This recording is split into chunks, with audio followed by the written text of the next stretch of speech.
மாதம் ஆன்மீக சுற்றுலா எஸ்ஆர்எம்பிஆர் குளோபல் ரயில்வேயின் காசி மற்றும் ஷீரடிக்கு புனித யாத்திரை, மருத்துவ வசதி, ஆரோக்கியமான சைவ உணவு, தங்குமிடம் அனைத்து வசதிகளுடன் முன்பதிவு செய்ய www.srmprrailways.com மற்றும் தொடர்பிற்கு 8008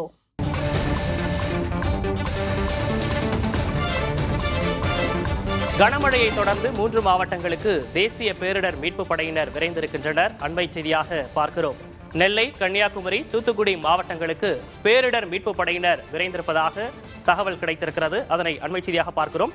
தலா 25 பேர் கொண்ட 4 குழுவினர் தனித்தனி வாகனம் மூலம் புறப்பட்டிருப்பதாக தகவல் கிடைத்திருக்கிறது. அண்மை செய்தியாக நாம் பார்க்கிறோம். தேசிய பேரிடர் மீட்பு படையினர் சம்பந்தப்பட்ட அந்த மாவட்டங்களுக்கு தற்போது விரைந்திருப்பதாக தகவல் கிடைத்திருக்கிறது.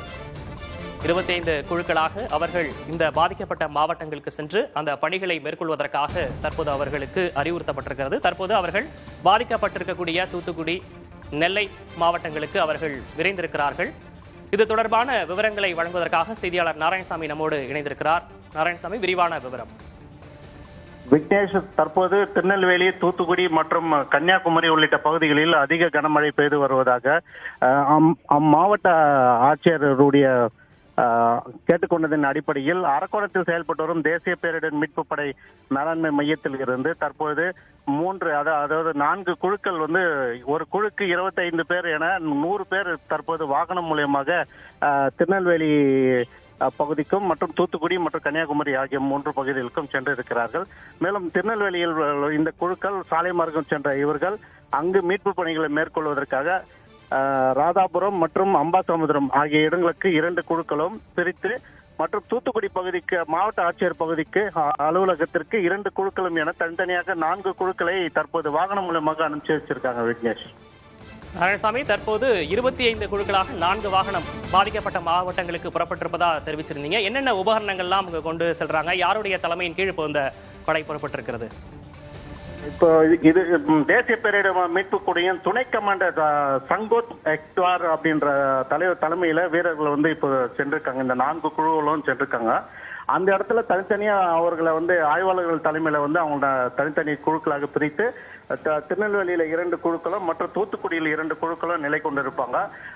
அங்கே பாதிப்புகள் ஏற்படும் சமயத்துல அதிநவீன ரப்பர் படகுகள் மற்றும் மருத்துவ குழு, மருத்துவ உபகரணங்கள் மற்றும் மரம் அறுக்கும் கருவிகள், கம்பி இடர்பாடுகள் உள்ளிட்ட சிக்கும் அந்த. நாராயணசாமி, நீங்க இணைப்பில் இருங்க. நமது இணைப்பில் தற்போது NDRF டெப்டி கமிஷனர் வைத்திலிங்கம் நமது இணைப்பில் இணைந்திருக்கிறார். அவரிடம் பேசலாம். சார், வணக்கம். வணக்கங்க சார். 4 குழுக்களா தற்போது பாதிக்கப்பட்ட மாவட்டங்களுக்கு NDRF டீம் புறப்பட்டிருக்காங்க. அவங்க என்ன மாதிரியான உபகரணங்கள்லாம் எடுத்துட்டு போயிருக்காங்க சார்? இப்போ சார், நம்ம தமிழ்நாடு CRAவோட ரெக்வஸ்ட் படி நமக்கு 2 டீம் திருநெல்வேலிக்கும் 2 டீம் தூத்துக்குடிக்கும் கிளம்பியிருக்காங்க. நம்ம ஒவ்வொரு டீமும் நீரால் ஏற்படக்கூடிய பாதிப்பிலிருந்து மக்களை காப்பாற்றக்கூடிய போட்ஸ் இருக்குங்க சார். இன்கேஸ் ஆஃப் மரங்கள் ஏதாவது அறுந்து விழுந்தா அதை ரோடு கிளியரன்ஸுக்காக கட்டரஸில் நம்ம டீம்ஸ் எடுத்துகிட்டு போயிருக்காங்க சார்.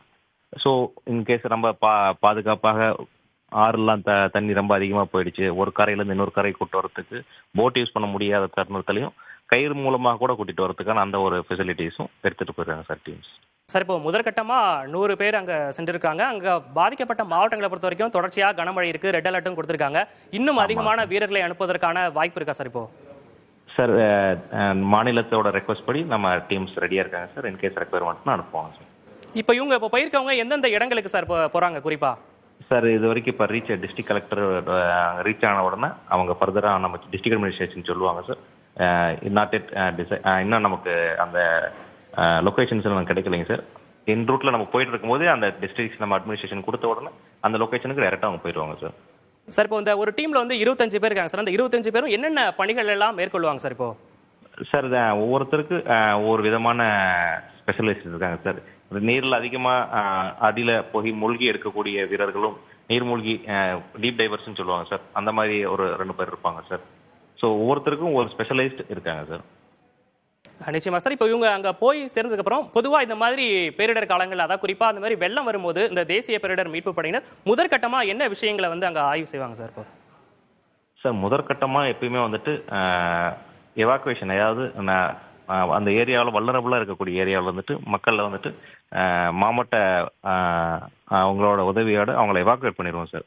அங்கேருந்து அந்த வல்லரபுல் ஏரியாலேருந்து முதல்ல எவாக்குவேட் பண்ணிட்டாலே அங்கே உயிர் சேதங்களுக்கான வாய்ப்புகள் கம்மியாக இருக்கும் சார். அதான் சார் நம்ம முதல்ல எப்பயுமே ப்ரிஃபர் பண்ணுறது. இந்த மாதிரி பணிகளுக்கு போகும்போது இப்போ சென்னை போன்ற நகரங்களை பாத்தீங்கன்னா நகர பகுதி அதிகமா இருக்கும், குடியிருப்பு பகுதிகள் கட்டடங்களாவே இருக்கும். இப்போ இந்த மாதிரி தூத்துக்குடி, நெல்லை போன்ற பகுதிகள்லாம் போகும்போது பறந்து விரிந்த நிலப்பரப்பா இருக்கும். அங்க என்ன மாதிரியான சவால்களை எதிர்கொள்ள வேண்டியிருக்கும்? அதுக்கு தேவையான எல்லா எக்யூப்மெண்ட்ஸும் நம்மள்ட்ட இருக்கா சார்? அதுக்கு தேவையான எக்யூப்மெண்ட்ஸ் எல்லாமே நம்மகிட்ட இருக்குங்க சார். நகரப்புறத்தில் பார்த்தீங்கன்னா நமக்கு அந்த சின்ன சின்ன தெருக்கள் இருக்கும், அங்கே அந்த போட் ஆப்ரேஷனுங்கிறது ரொம்ப ஒரு கடினமான ஒரு சூழ்நிலை இருக்கும். பட் இதே நம்ம வெளி மாவட்டங்களில் பார்த்தோன்னா அந்த ஒரு சின்ன ஒரு இடர்பாடுகள் நமக்கு இருக்காது. பட் அந்த நமக்கு அனிமல் இங்கே பார்த்தீங்கன்னா நம்ம அனிமல் ரெஸ்கியூங்கிறது ரொம்ப குறைவாக இருக்கும். நம்ம இதே கிராமப்புற மக்கள்னா அங்கே அனிமல் ரெஸ்கியூஸும் கொஞ்சம் அடிஷ்னலாக சேர்த்து இருக்கும். சரி, இவங்க இப்போ இந்த மாதிரி பாதிக்கப்பட்ட மாவட்டங்களுக்கு செல்லும்போது அங்கே மாவட்ட நிர்வாகங்களோடு ஒருங்கிணைந்து இவங்க செயல்படுவாங்களா, இல்லை இவங்க டைரக்டா பாதிக்கப்பட்ட மாவட்டங்களுக்கு சென்று நேரடியாகவே மாவட்ட நிர்வாகத்தோட ஒருங்கிணைத்து செயல்படுவது தேசிய பேரிடரோட வேலை.